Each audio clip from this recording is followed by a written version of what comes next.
Greetings and welcome, everyone. It's All You Can Geek Gamecast, episode 438. I'm one of your hosts, Jim Gast, joined by Mike Sneedy. What's up? Corey Feinsod. What's up? And Tony Korkanakis. Yo! Welcome, guys. Welcome, listeners and viewers, to 438 of the Gamecast. This is a special episode, I guess. I mean, not often a new company tries to enter a new challenger emerges into the mix of the video game world. A serious challenger. Yeah, it was only a couple years since the Ouya. That's true. Yeah. Sorry, Corey. But yeah, so we have we're gonna get into our topic later, but it's about the Google Stadia that was announced today. So that we'll be getting into. I'm sure we'll all have our own thoughts and theories about this. I've been reading about it like as the announcement. I was off today, so I was able to watch the announcement, so it was kind of cool. And yeah, so we'll get into that. But let's get into what we've been up to first. Mike, why don't you kick us off? I played a little bit of Apex, some more with some friends. Did not notice those jump pads personally for this new character, but my friend did. He said he saw them. Apparently, we'll talk about that a little more, but stuff's happening there. But it's the same game. Yeah, it is. Yeah. And then mostly I've played Odyssey, Assassin's Creed Odyssey. Not I saw you. I saw my phone is creepy. It's hard to say it's functioning properly right now because I've been on support chat with Apple like 2 days in a row now with the battery going from. Dude, isn't this a second phone that's had issues for you in a row or no? It's multiple. No. I mean, every phone, it seems like. Yeah, I always have problems with electronics, and yet this is what I work with. But my phone, this is the second 10. This 10's been working fine for a while, but I noticed the battery started to drain. Its percentage at 86%, so it's not like dead. But it's not a year old even yet. It's not even a year old. I think I got it in May or June. And so the battery's at 86%, and I keep telling them the drain is really bad. Like yesterday, I went from 100% to 35% in 3 hours. And so I was on multiple chats. The one guy said that I needed to run this stupid update. Sorry, Mike, I didn't mean to take over your. I don't know how this happened. Honestly. I don't know how this worked. I was making a point out of it, but hopefully I'll get to it when I start talking. But yeah, so I've been working with them nonstop about this crap, and my battery drain is so bad right now.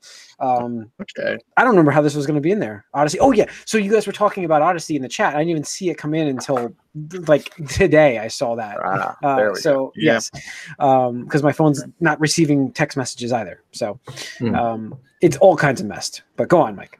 Yeah. So no, it's good. I do need to sort of amend a comment I made last week about how it seems more like positive or upbeat compared to the previous game because something happened, and now I'm like, nope. Maybe not.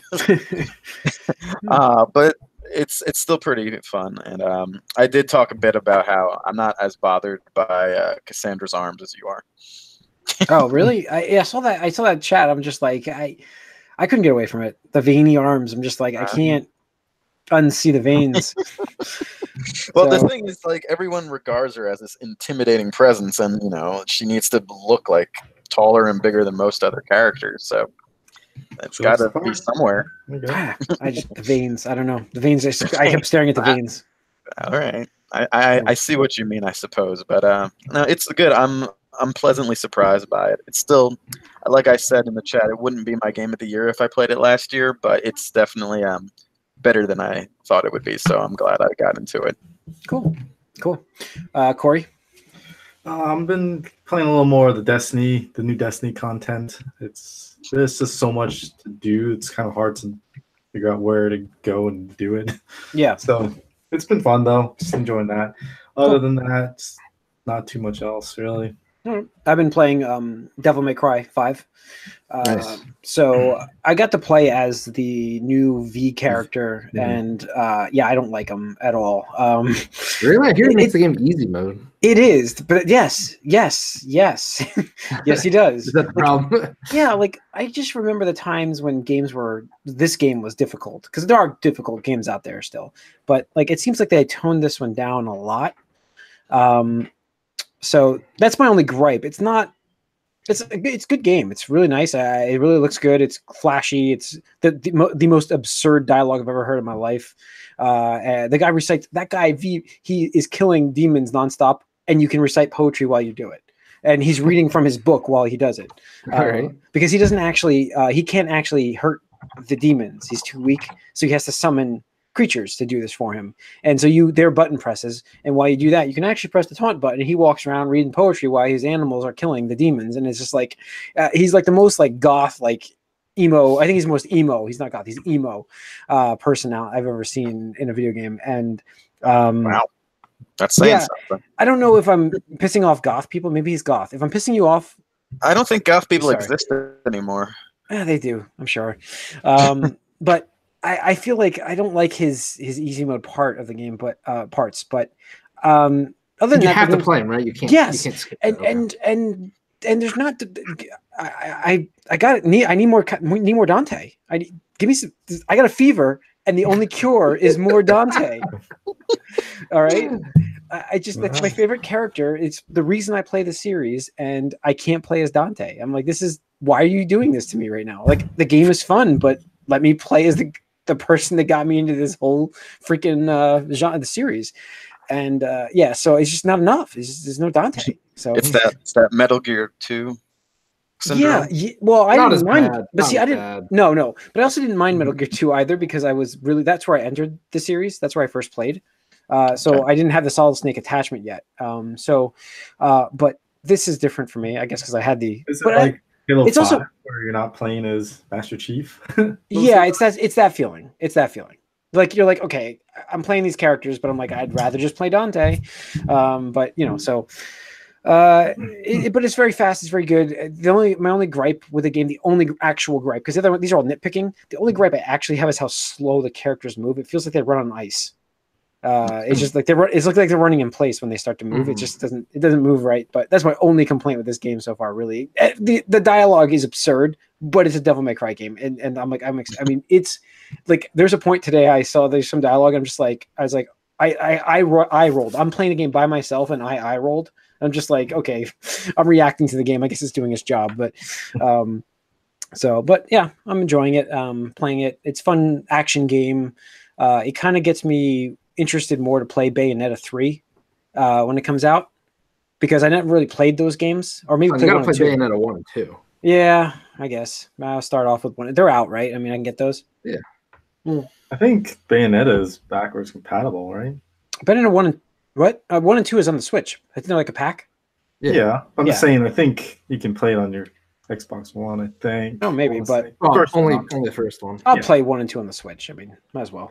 If I'm going to play 3 there, I might as well play 1 and 2 there. Exactly. So, yeah. So it's a good game though. That's really the most time I spent. Little Diablo 3, but I'm fighting a lot of demons. There's a lot of drama surrounding Devil May Cry 3 or 5. The guy who voices Dante recently did an interview, and he kind of said some stuff where he's like, oh, Me Too and Black Lives Matter, those are like too much in terms of like movements, and people just need to move on. And just like, oh, okay. It's like, and he kind of defended Vic Mignogna, which we talked about a little while ago. And it's like, bro, like, what the hell are you doing, man? Like, just why would you talk about this stuff? Like, did he wake up in the morning and say, I'm done with my career? Yeah. It's like, apparently, Capcom even said like they're investigating them. They're like, well, we're gonna investigate this further, but his words do not reflect Capcom's values. This and the other thing. I'm just like, is he like a personal friend of that guy? Like, why did he do that? Why do people do anything? I suppose. Anyways, all right, Tony, what have you been playing? I actually played Overwatch. I finished my playsense on PC. Nice. I saw that. Yeah. I went 8-1-1, and I only placed like mid-tier gold, and I'm like, what? Like, but the thing is, I played all support, and I swear to God, it's like that thing, Koyer. It's like if you just play support, like your SR does not go as high. I'm just like a little frustrated in that.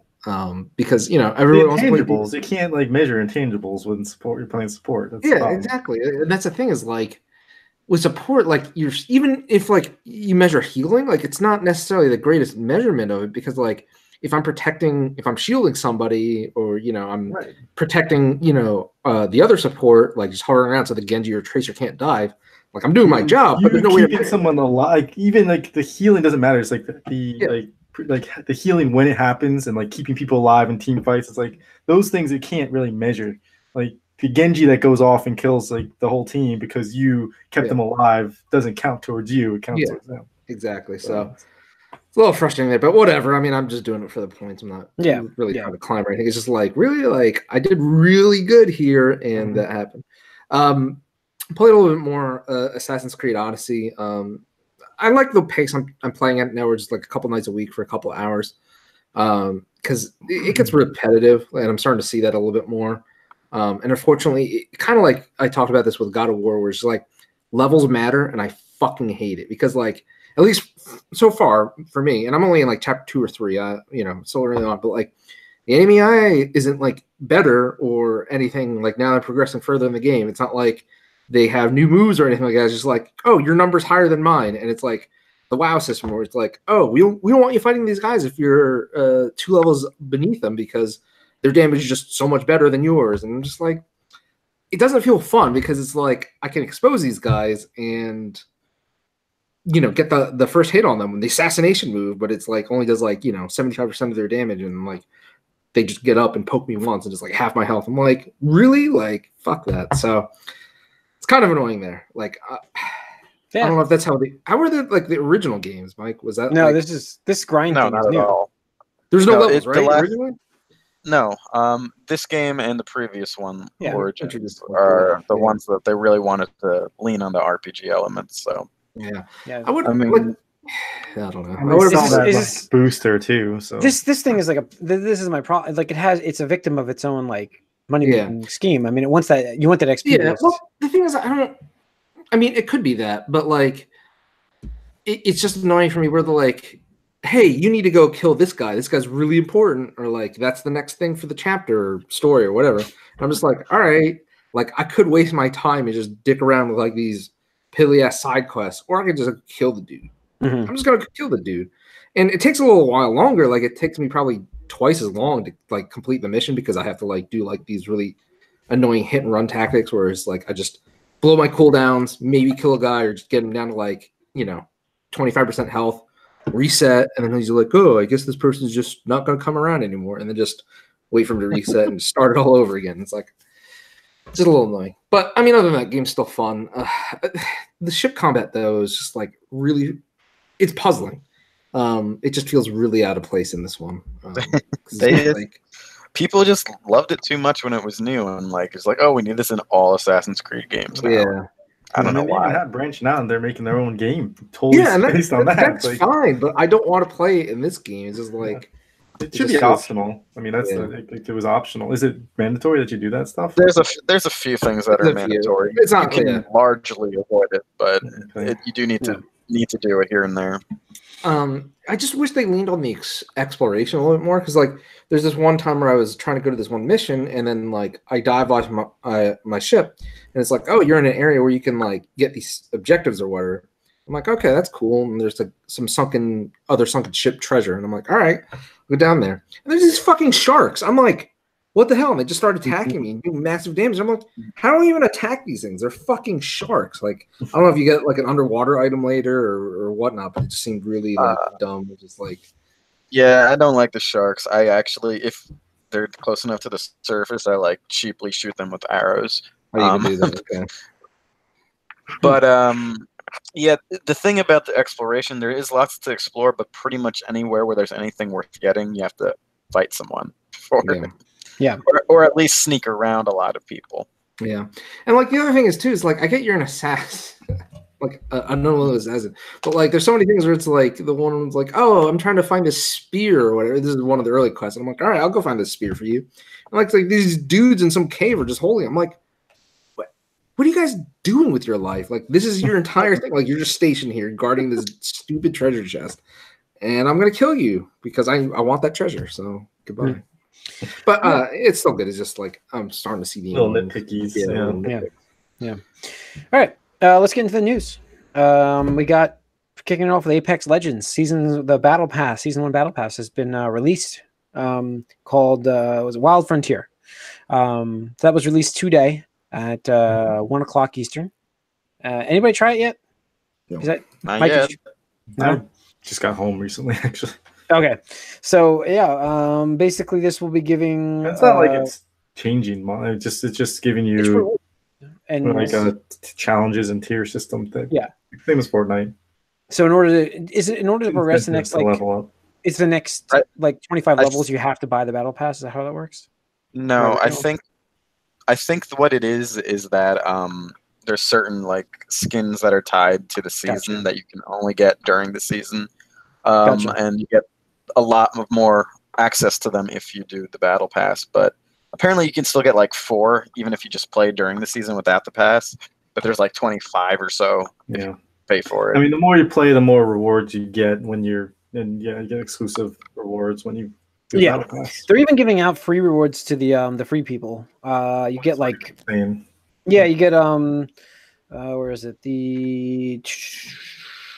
Where is this? Built-in purchasing. You get skins. Okay, you get if you don't purchase the battle pass, you get 5 Apex packs, a legendary skin, and 18 Wildfront tier stat trackers just for playing this season at least. So you get something out of nothing.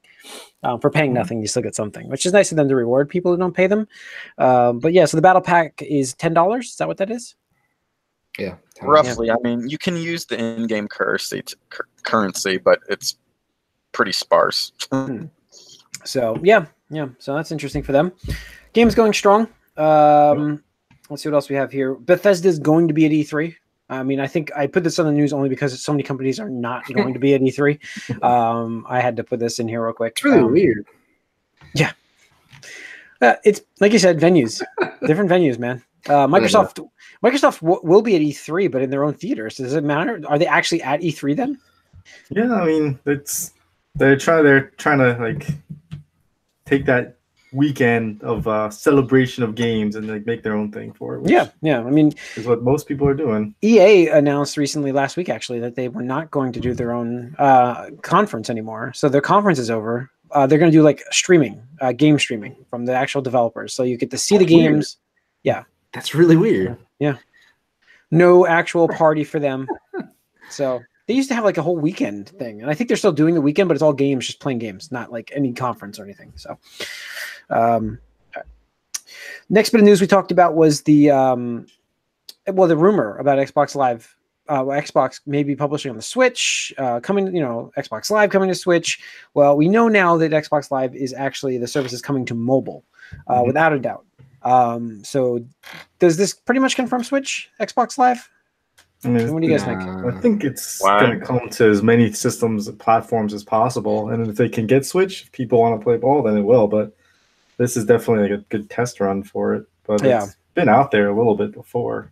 Yeah, I think especially with what Windows phones. After hearing about the new system coming from Google and the rumors about Microsoft offering their options going forward, this makes sense to get their software onto as many things as possible.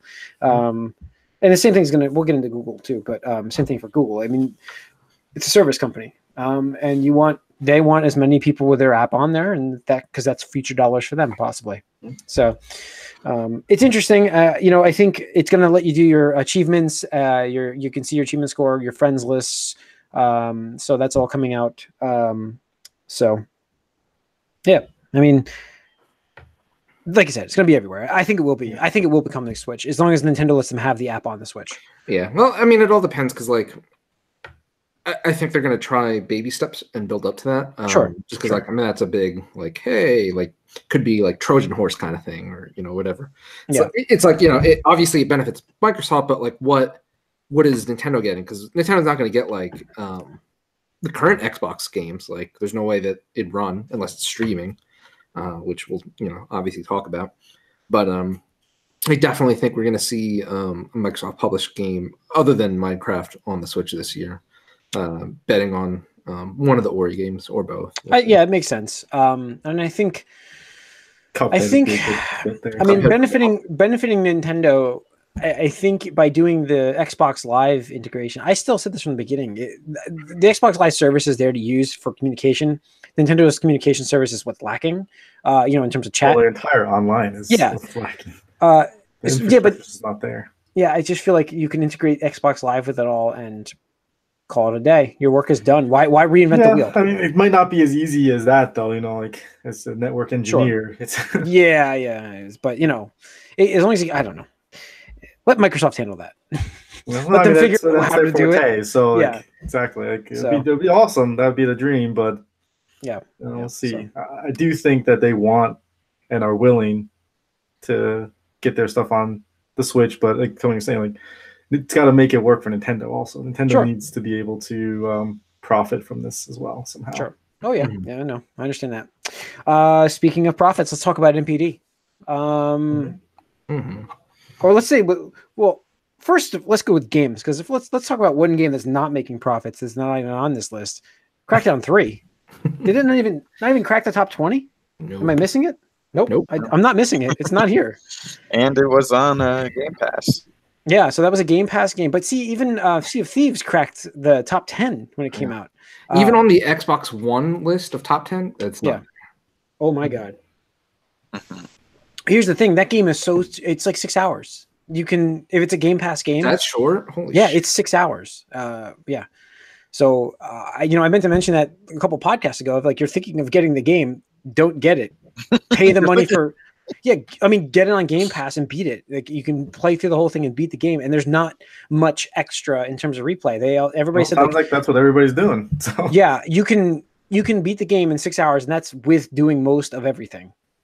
Yeah, that's pathetic. Yeah, so that's unfortunate. I kind of feel bad for the developers, but at the same time, they've had so many years to get this right. Yeah, like, I mean, because this is one of the didn't they announce Crackdown 3 like second year of Xbox or something? Sure, it was at 4 E3s. Yeah. They skipped it on purpose last time, or it would have been at 4, I think. Yeah, it's like just need to get it out at some point. Yeah, it's shit or go off the pot, But I mean, the thing is, and this is a good example because before we had Sea of Thieves, where it's like, oh look, it did really well. So obviously, I think it came out. Was it like I thought it came out number 1?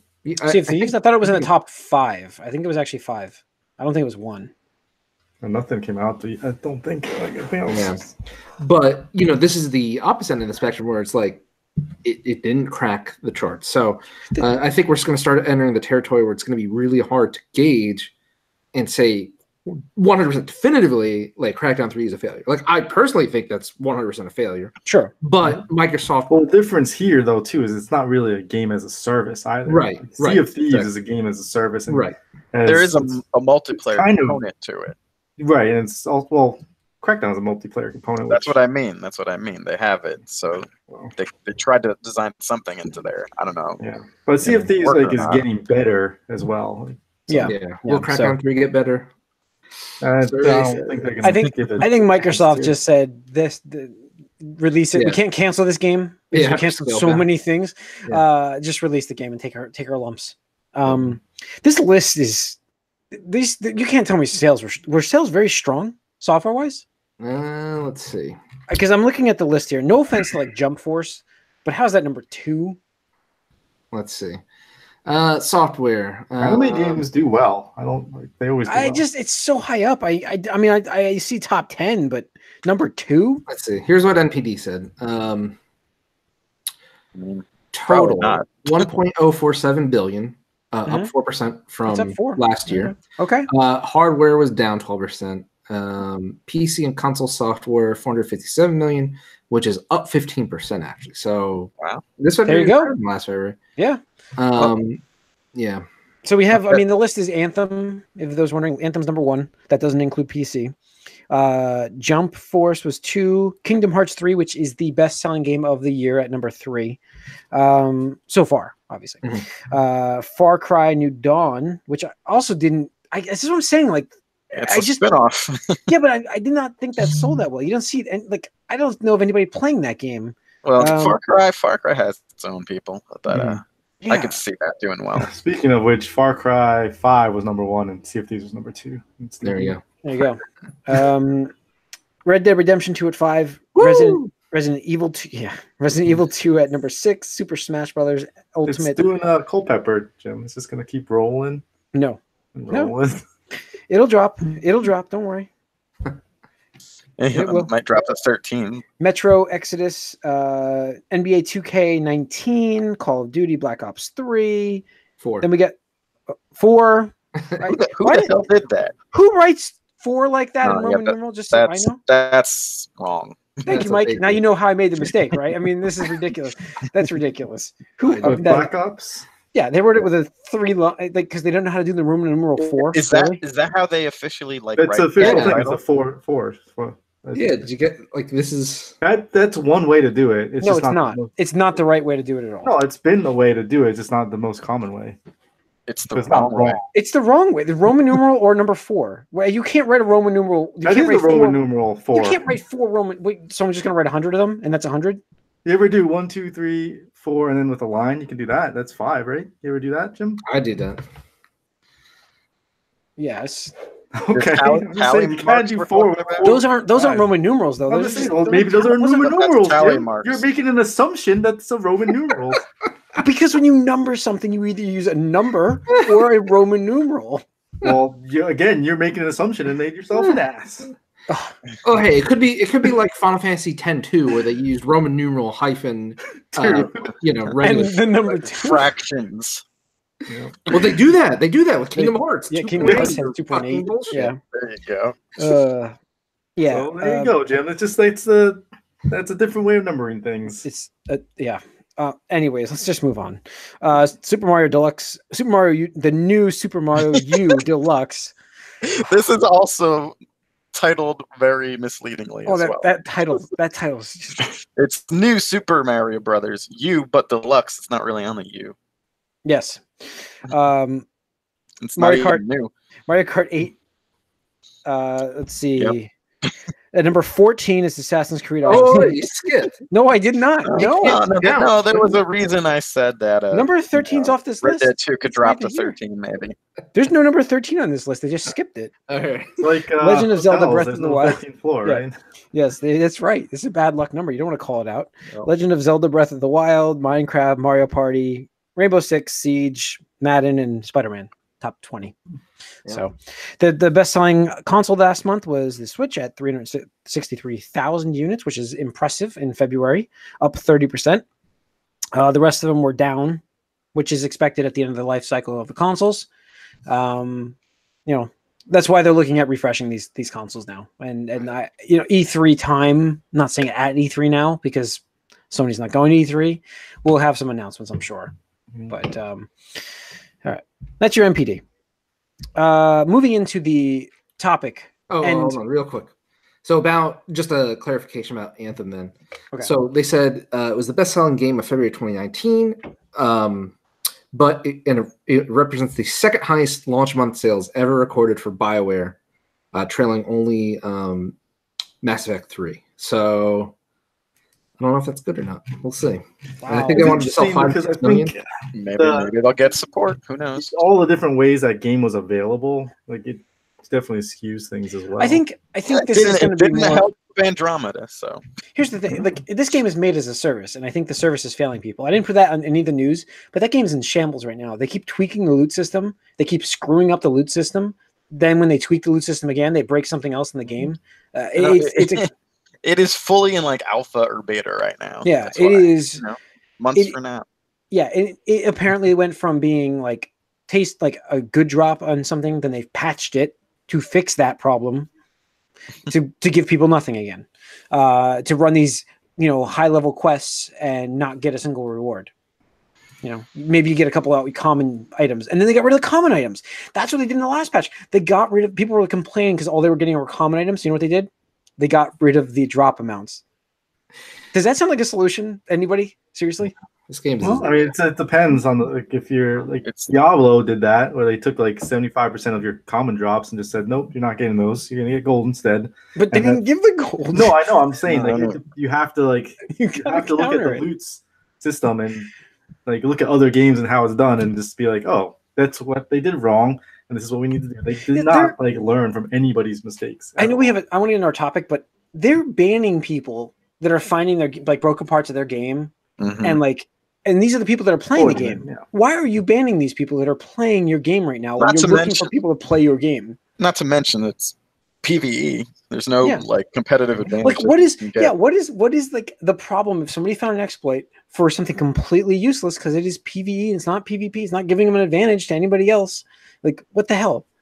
I mean, It it's just like seems weird. they Some haven't of the best seen. parts of Borderlands was the fact that you could exploit and like have, like, Yes, empty weapons. finding those exploits. It just seems like they haven't paid attention to anyone else who tried to do a similar game, or they're just so new at it themselves. They're like doing everything like for the first Meanwhile, time. like yeah, like the Division 2 is like Yeah, really well That's done. the other Yeah. problem for them. Everyone is like. Meanwhile, Division 2 is getting like Yeah, great. surprisingly good reviews everywhere. Mhm. So that's trouble. Yeah, that's the thing. I think like while this had a great month, this is why I brought it up real quick. This game is meat as a game as a service, and the service isn't there, so I can't see this having a good second month. You course correct, and they need to do it very quickly. They instead of being reactionary, they need to like have a goal and like head towards that no matter what. Because if they just keep doing all those reactionary tweaks, people are not going to be satisfied. Yeah, And hopefully they can. I mean, for them, hopefully the people that are getting, this is their livelihood. I hope that they can do this in time because it doesn't look like it's going to happen. yeah. Well, I don't think so either. But, all right, let's move into the topic and the news piece of the night, which is Google Stadia. They had an announcement today, finally, unveiling their new, not a piece of hardware, it is a platform, cloud streaming platform that, in theory, gives them the capability of letting you play games at 4K 60 frames or even 8K theoretically. Well, it's not a system in your home. I mean, it's still running on hardware. Obviously, it's running on their servers, yeah. System But in their home. It's all AMD integrated. stock like skyrocketed today because of this announcement. Well, this is going to be their server cards. So yeah, this is going to be huge. But for them, but we don't have a cost for this yet. Before we get into this topic, we don't have a cost for this yet. We don't have a bandwidth rate of what this is going to use on our bandwidth because there could be different compressions to save bandwidth, but I don't know how. But that's why they get paid the big bucks. So we got some detail. We got a little bit of details. We got some. Basically, it's going to be using a lot of YouTube. This seems to be when I saw this news. I don't know if anybody else read about it yet. I mean, I know Tony, you were watching it, but when I saw this, I was immediately thinking like, this seems like they watched Twitch enough. And they're like, we want to do this, but we want to beat them. Like, we want to do it better.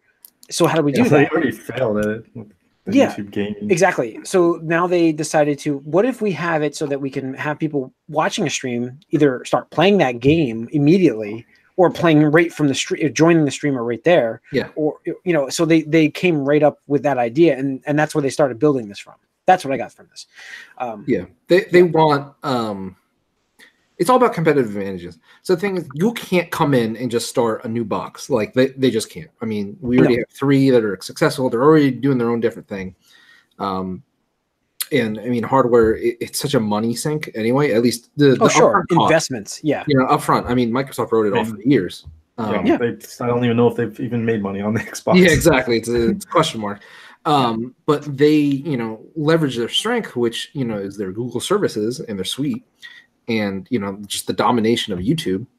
I mean, Twitch just came out with their numbers for last year, and it was insane how much like people watch Twitch, and that is just going to continue to grow and grow as gaming becomes more and more widely accepted and broader in scope. Because something like this will actually bring down the barrier to entry for somebody entering gaming, because now you don't have to buy a $200 to $300 box specifically just for gaming and stuff like that, where it's like, oh, you got a phone, you got a tablet, you got a TV with a Chromecast dongle, you can play video games now. It's like, okay, so you're just bringing down the barrier to entry and you're leveraging the platform where, like you're saying, Jim, one of the cool things I thought, we'll see in practicality here, but they were explaining how, you're watching a streamer, and either he's like, all right, guys, I'm going to play multiplayer with the stream, and you could just join his game. Mm-hmm. Imagine how sick that would be if you're a semi-popular YouTuber or a Twitch gamer, where it's like, hey, let's play my own instance of Battle Royale, whether it's Apex Legends or Fortnite or whatever the heck it is, and you just 99 streamers, people watching him just join his game and they can play with him. And, you know, maybe he could reward the people that actually get the kill on him or something stupid like that. Just these are the next things in gaming that's going to, you know, really take it to the next level. Again, we'll see in theory if that's going to pan out, but it sounds cool. You know, there's a lot of question marks. Of the red flags that went up in my mind immediately from this is the net neutrality failure. That's going to be huge right now with this because it's all based on what these ISPs are going to allow Google to do and allow us to do. Because if there's data caps, which they're talking about implementing again, if there are data caps on us, this is not going to be usable. You can't use it at all. Yeah.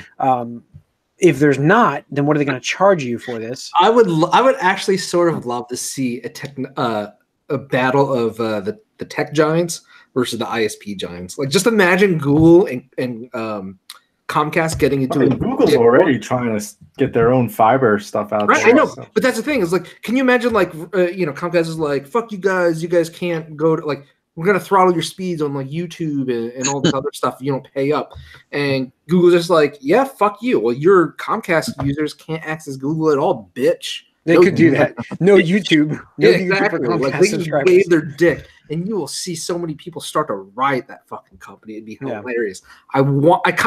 A small part of me wants to see that, even though I would suffer because I have Comcast. Me too. I don't have a choice either. That's the problem. There's no choice. They own this area. So I mean, they made a controller. The controller looks actually pretty nice. It's got a share button, obviously. It's a Wi-Fi controller, not Bluetooth. It's Wi-Fi controller. That is the one thing where I kind of scratch my head because apparently the way it works is because it connects to Wi-Fi, it's sending the signals to, you know, the Google farm, and it's relying on it's like. But see, that's really because theoretically, bandwidth wise, it's so much faster Wi-Fi. It's bigger band. You have bigger. And it's not like you want to connect it to the device. You want to connect it to the service. Yes. Yeah. It's just weird. It's just weird and thinking about it. It's like, okay. If theoretically, if it's a Wi-Fi controller, like Corey just said, though, like it literally works with everything off the bat. Everything I know. It's super weird to think like, I mean, can you imagine like, let's say your connection goes to shit for a hot like 30 seconds or something like that, and like your inputs are just. Well, and that's going to happen no matter what. Even with Bluetooth, you're going to run into that. Yeah, you're going to run into that. I know. It's just weird. It's an interesting theory on that one. You know, we don't have enough details yet for this because we don't have any pricing. I'm surprised they did the sticks, the like PlayStation style sticks instead of the Xbox style. In general, just the sticks being at the bottom. Oh yeah, in the middle. Okay, the bottom. Well, you know what I mean. Bottom when they're offset. I mean, that's the one that sold the most lately. So yeah.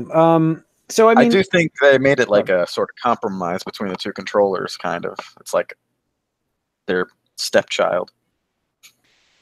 Yeah, I think. Sorry, what did you say, Mike? Go on. Repeat that. The controller is just like a combination of the PlayStation and the Xbox controller. Yeah. Well, I mean, everything's inspired. Everything's inspired. So, like, is this the future of gaming? Do we see this being? Because Microsoft is rumored to have this as well.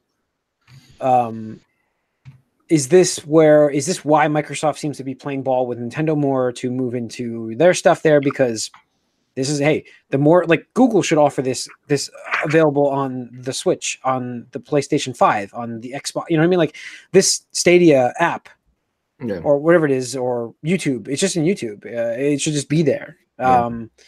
So it's available everywhere. Anything has YouTube, or I don't know enough about it yet. But what they said was any Google device, the Google tablet, the Google phones, Google Chromebooks, for the TVs, they're going to have the dongle, and then PC if you have Google Chrome.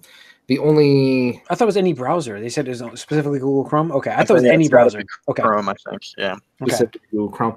So I mean, right now it makes sense for them to launch on just their own platforms because obviously they have it optimized already and stuff like that. Mm-hmm. Yeah.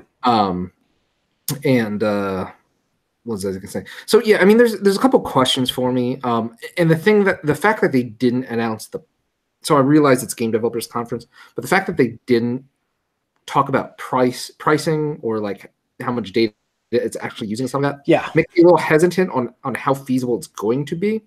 I think it is the future of gaming, of an aspect of the future of gaming, just like mobile devices, gaming. That was an aspect of, gaming. You look at, starting from Angry Birds to Candy Crush to, was it Clash of Kings or whatever the fuck that game is called? Sure. To Pokemon. Look at these games and they make billions of dollars. It's absolutely insane. There's so many more games I'm not even mentioning. But for a hardcore gamer, like, we don't really talk about it too much because it's, kind of a blip on the radar, not really too much interesting to talk about. Sure. What I think this is going to do, it's going to broaden the horizons here. And like I was saying earlier, it's going to get the people that are more price sensitive, that can't afford like top end PCs, that can't afford the new consoles, stuff like that. It's literally, hey, you have a Chromecast or you have a Chromebook or you have a Google phone. Hey, you can buy this controller for, probably what, $65, I would guesstimate. I thought it has to be around 60-ish. Yeah. Something like that. I can't imagine it being much more than that. Google's devices are usually cheap, like actual hardware. So yeah, exactly. And it's like you can play these games for, I assume, a monthly fee or something like that. Well, that's like, the thing. It's just a matter of what that fee is going to be. But yeah. But yeah, it's interesting that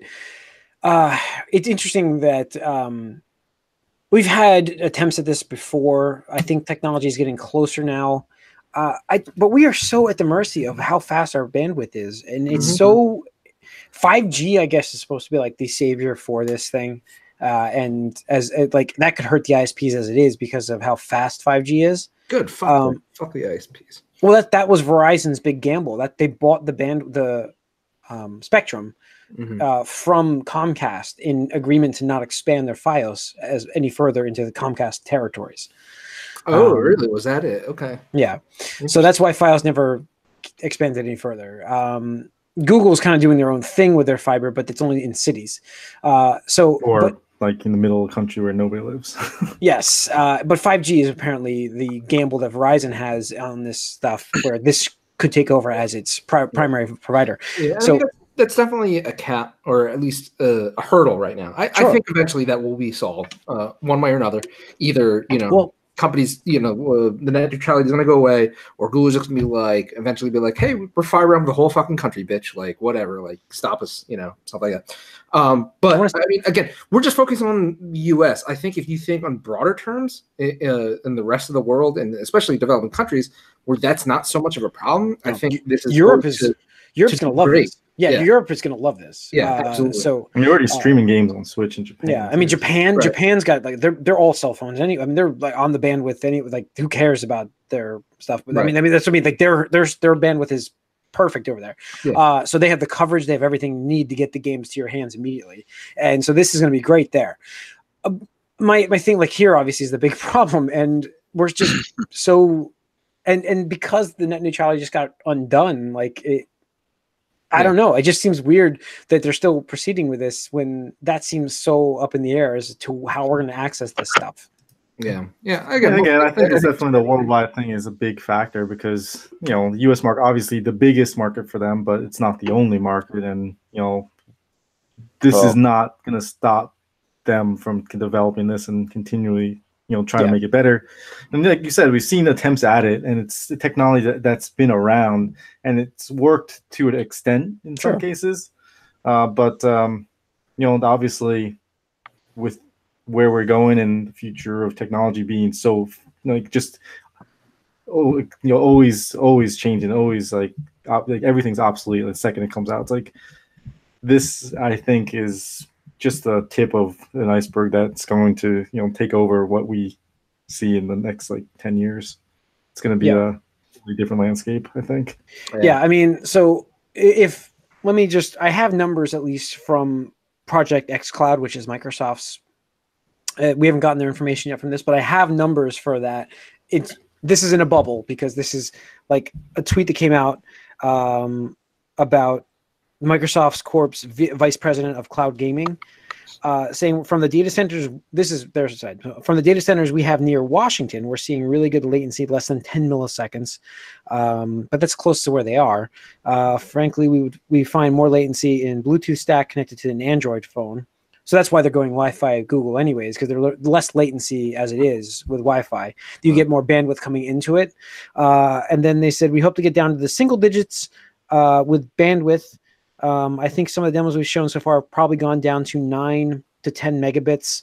Some of the work that we're doing with Microsoft Research, I think we'll be able to get a really good video feed, probably around 6 to 5 megabits. It's going to be more of how it works basically in the average home. So those are numbers that they're using right now. You're looking 10 megabits could get you to pretty good gaming. I'm guaranteeing it's not going to be 4K gaming. There's no way that's going to stream that. But that sounds like you'll get 1080p gaming at 10 megabits, which would be interesting.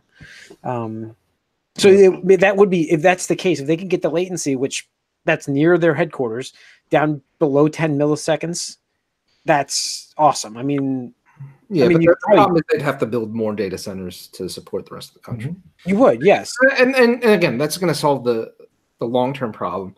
I guess me taking out of it, like the stuff at the conference today was just how they're going to use this platform to change the way we think about gaming. So like one of the other aspects that I thought was really cool, and we'll see how this gets implemented, is they use an example of, like, let's say you watch the Assassin's Creed Odyssey, which is the specific game they used as an example. You watch the trailer for the game or any video related to the game, and at the end of the video, how they usually have those thumbnails to like click on another video or whatever.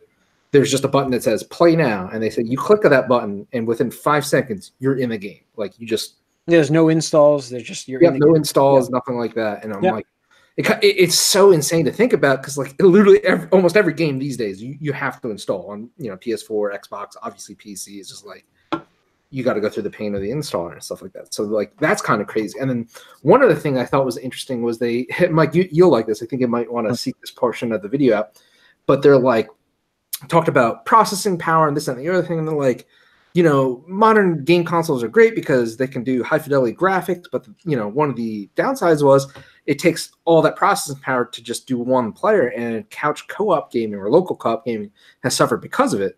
But with Google Stadia, that's no longer a barrier. It doesn't matter. You can have 2, 3, 4, 5, however many your connection can handle players. And they used an example of like how somebody it looked like you were actually playing 3 different games at a time. Like one person was like a hunter, one person was a gatherer, and one person was like, I don't know, flying some kind of bug thing to like point out resources and stuff like that. And it's just kind of crazy. They're like, you can play this all on the same TV, locally, split screen, and you could just keep adding them. And it's just like, it's so crazy to think about, because again, it's not something that we're used to, because, you look at something like Halo 5, where it's like, you can't do 4-player co-op, campaign anymore. It's like, fuck that. You can't do it, multiplayer. It's just like, okay, well, what are we doing? Yeah. So, it's a cool, that's a cool concept to bring back the couch co-op again. I personally, I like the idea. I love technology. I love new tech. It's so cool, like, to see that. And the idea of the fact that you don't have to go out and spend $500 on a box anymore to get even like 4K 60 frames with a controller on my TV at home. Checks all the boxes. That checks all my boxes. I don't have to play on a PC. I can play that quality game on my TV. Yeah, like that's like I've talked about why I don't play on the PC. It's a personal thing for me. I just don't do it. I understand how good it is. I don't argue that. But this is my way around that, and I think it's pretty cool to hear that. So you're excited then, Jim, for this? I'm excited for this and Microsoft's announcement for this now. Like it's got the ideas of just integration in terms of watching a stream and and I'm not a big, I don't watch a lot of streams, but this would be different now. This is like, I want to see what a game looks like, and I'm like, if I like it, I'm gonna just start playing this game. Like, it's completely different than just, okay, let me go on Twitch, see what this game looks like, then I gotta go to the store or order it or buy it digitally or whatever. I can just click right there while I'm watching that stream and start playing this game. Yeah. And it's just like, ideally, definitely. Yes, that's the perfect. Yeah, but that's the scenario that they sold me on right now, and that's what I'm hoping they do. Again, it's gonna come down to like I'm definitely gonna try it out, but it's gonna come down to how feasible is it right now, because it could, like, sure, they could talk a big game literally and figuratively speaking, but until I try it out and see where it is. I mean, it could be like another VR thing where I think is just like laying the groundwork. Eventually, yeah, in 10, 15, 20 years, I guarantee this is going to be like one of the primary ways to play games.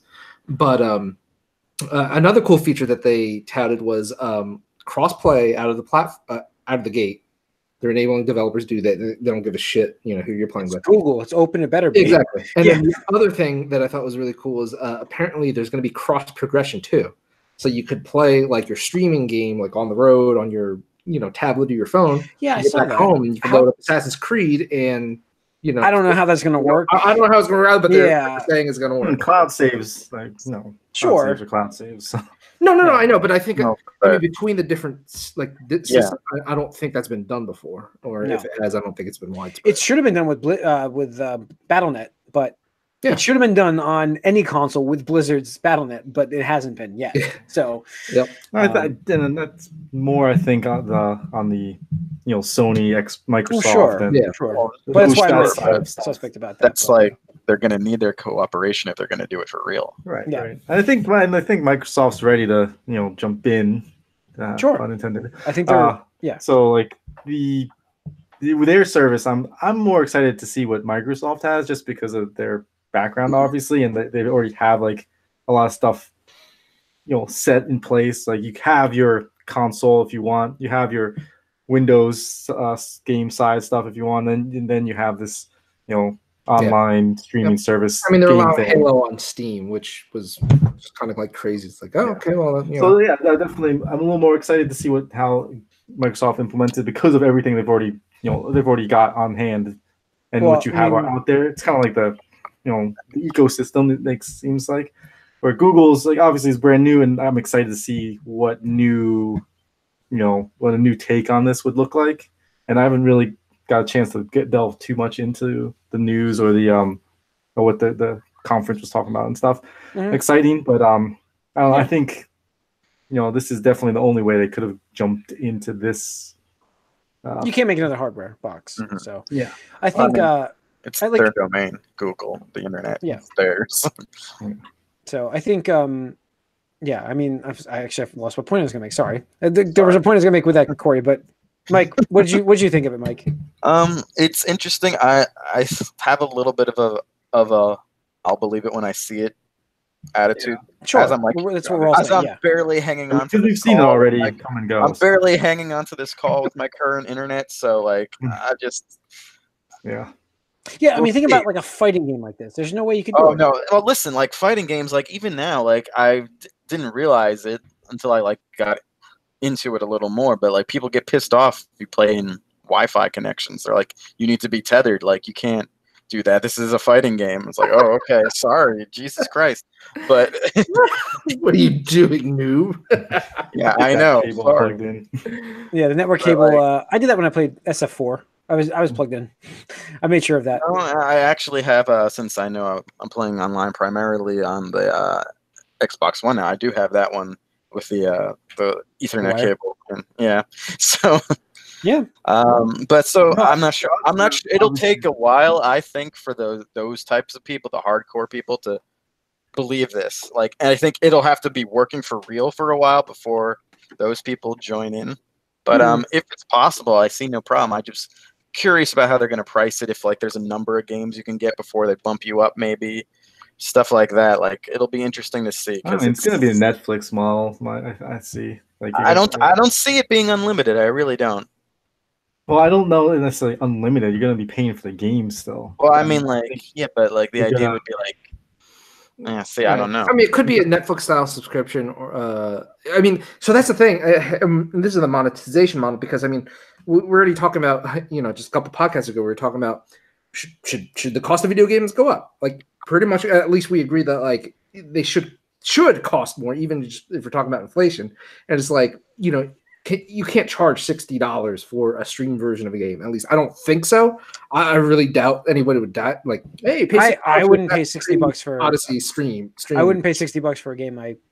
Exactly. Do you think I could almost picture like third parties or even the first parties having sort of like this season package of games or something like that. This is the same problem though. Like PlayStation Now is not very successful because they charge so much, and that is streams, right? They don't play offline versions of that, and that's not very successful. That platform. So it's because they charge too much.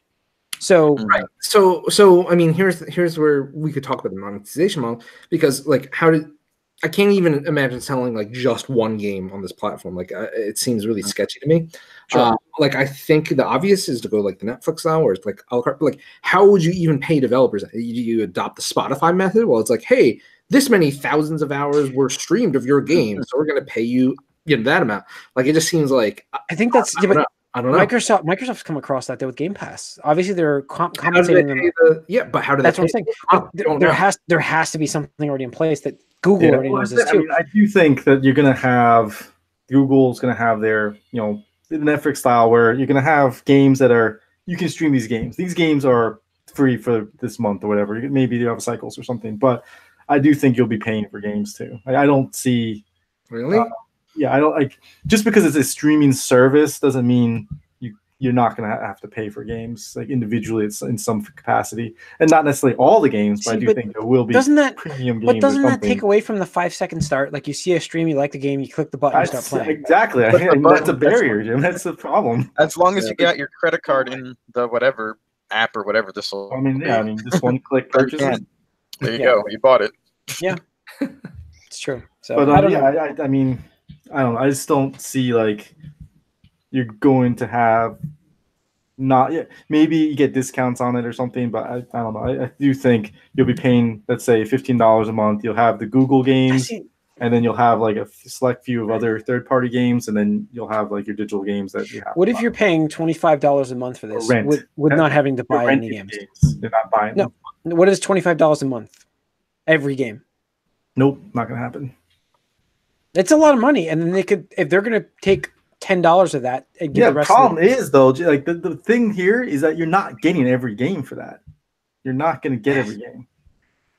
Yeah, I mean maybe it's more. Like not everybody's gonna want to play ball, and it's like let's say Capcom's like, well, you can't play Devil May Cry 5 unless you pay for it, but you're already paying $25 for everything else. Yeah.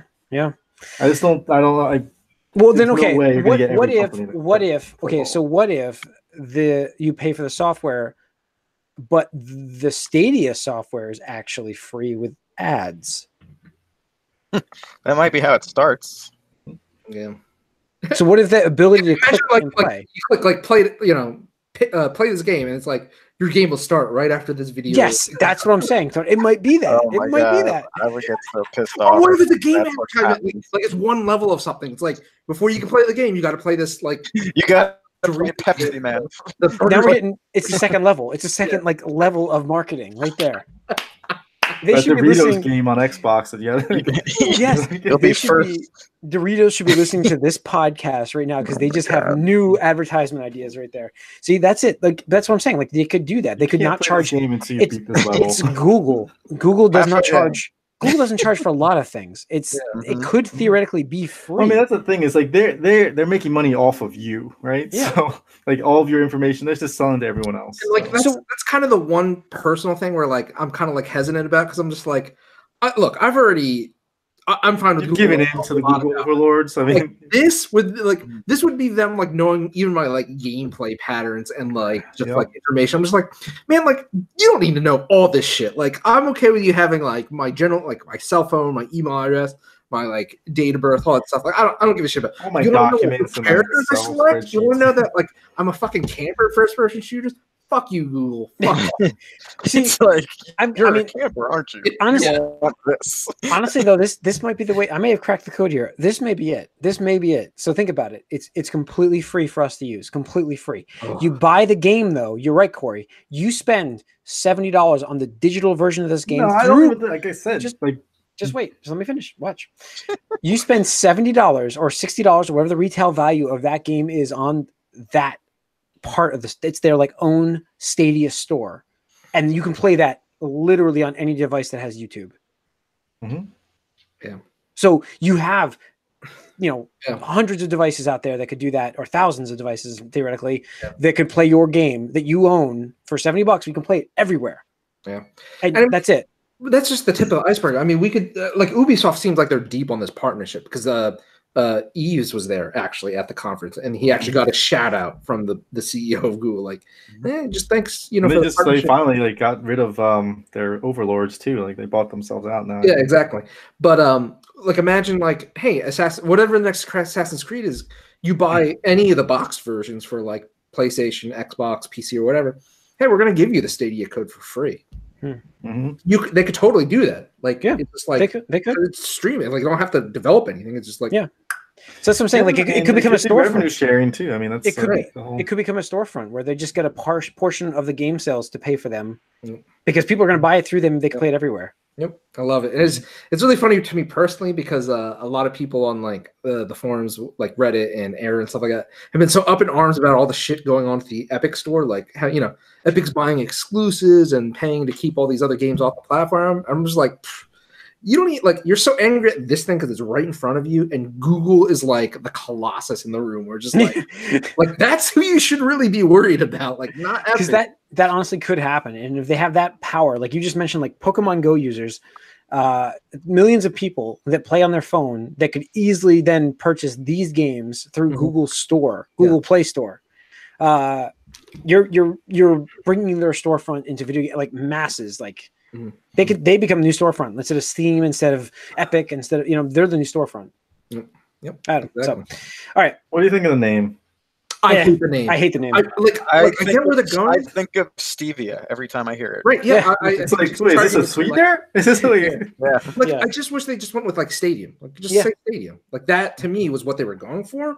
Like, because the intro to the conference, if you hadn't seen it, like, definitely give that a watch, because like they basically just like loved on gaming, and I get it because obviously they're trying to get into this, but they like really talked up the medium and how it's the next thing, and obviously and whatnot. But it's just really cool to see them take that stance, and it's very real. I mean, Jade Redmond is now the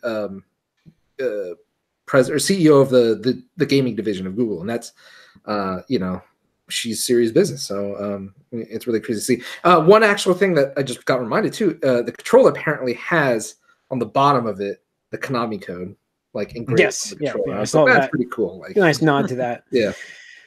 All right. I think that's going to wrap up the Gamecast. We'll hear more about this as we get, I think E3, they said they're going to have some more stuff for us. So look for it there. Thanks for tuning in. Write us. Let us know what you think. Podcast at allycangeek.net. Follow us on Twitter at allycangeek. Like us on Facebook. And you can subscribe to us on some service we may have been mentioning just now. Subscribe to our YouTube channel. Hit that subscribe button because we all love Google, right?